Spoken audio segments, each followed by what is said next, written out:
I hear so many times people saying, I don't need to go to confession. I go to the Lord myself. Why do I need a priest? I tell you, you need a priest to forgive you completely. Not one of you will hear the words of Jesus say to you in the woods, I forgive you of all your sin. Only the priest has that power to forgive.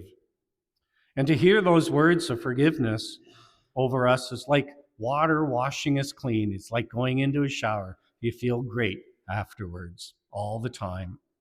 But also in confession, we hear the words of guidance and encouragement to help us in the journey, and guidance to help us to walk away from the sin we commit. To have a regular spiritual director or regular confessor gives us so much help. A confessor can do little to help a penitent who runs from one confessor to another. We see those individuals, and how do they ever grow? Because they're running away from the truth in their lives sometimes. Maybe they're looking for a really good confessor, and they're not finding one.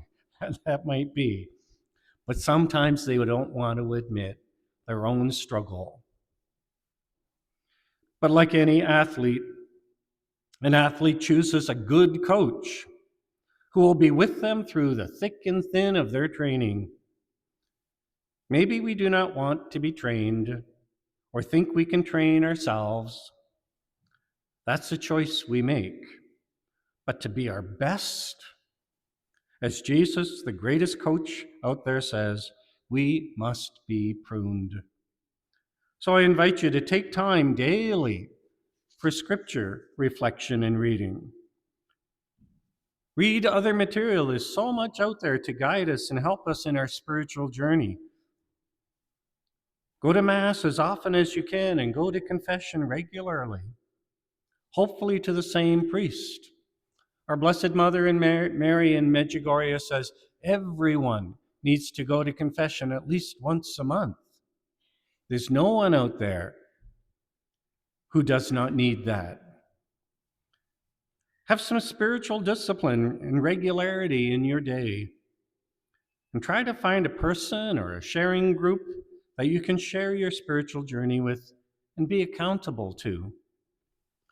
Do not try to journey in this spiritual journey by yourself. This is why Jesus established the church. The church has the code book.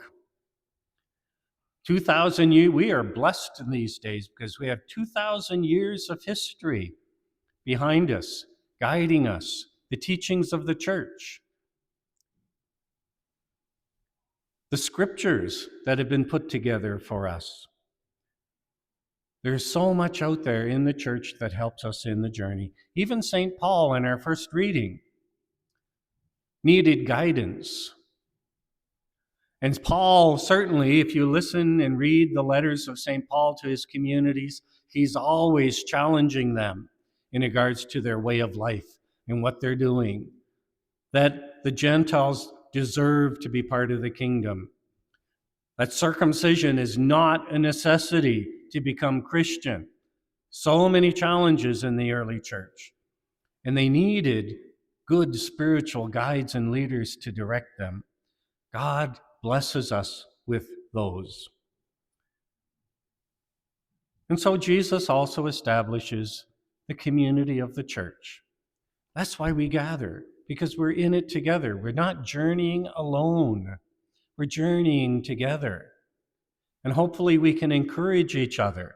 You do that for your friends when they feel down and out and feeling they're just a heap of misery. You're there to encourage them. That's what spiritual guidance is. We need each other in the journey of faith. And that's what pruning is. It isn't just the hard stuff. The pruning is also the encouraging, the healing. When a vine dresser cuts the vine, they'll cut it just at the right time in the year. You don't prune trees at the wrong time of year. It's not good for the plants. You do it just at the right time, and that's what friends are for. They know when you need it the most, and God will give us that grace.